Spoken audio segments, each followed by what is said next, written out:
Time for a Bavette steak to go on.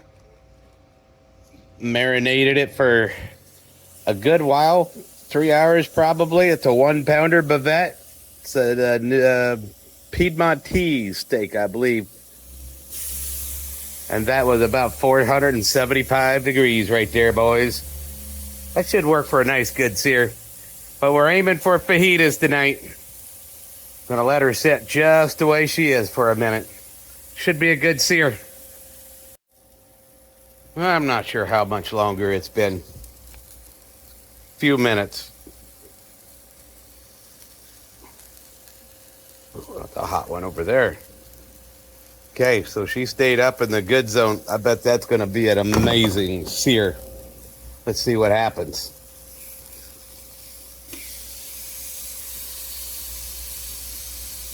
You know, oh, that is going to be so delicious. It's going to be hard to be mad at that one. I can about promise you. So I'm going to take it off here.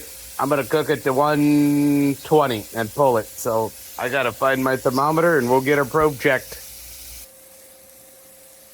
Well, I tell you what, don't step away very long. That'll sneak up on you. Yep, I think it's coming off, ladies and gentlemen. Let's see what the backside looks like. Oh, yeah. Boy, that's just going to be delicious.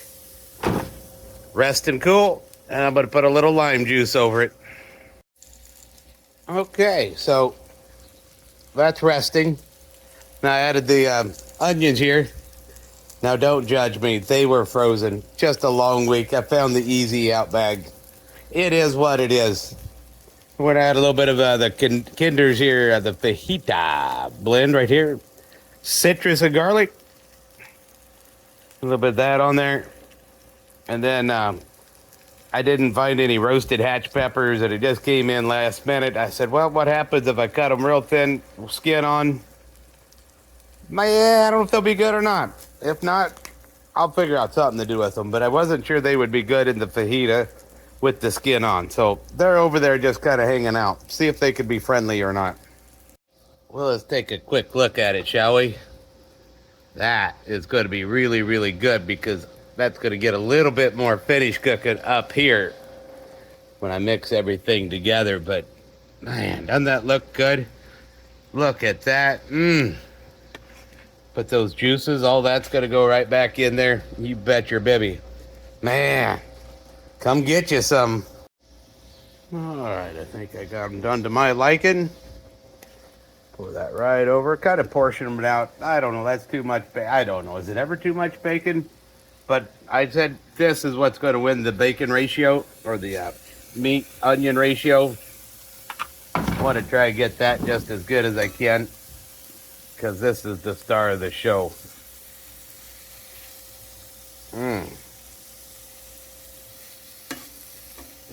That's going to be delicious, isn't it?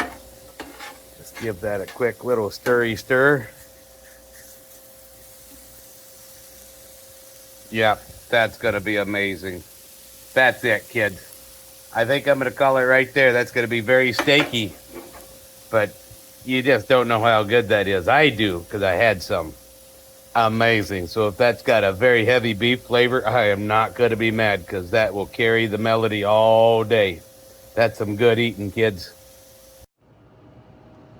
Well, tell me ain't that gonna be some good eating right there. That's Tammy's. So I wound up putting 1 hatch chili per bite. They're about the perfect heat level. Like that great nacho one. That's just enjoyable. The nacho stand, it's about that level of heat. Holy cow, amazing, triple amazing. That's as good as any restaurant. And I did go out there and warm that up back out on the griddle. I just didn't record it. That's some good stuff, ladies and gentlemen. Oh yeah.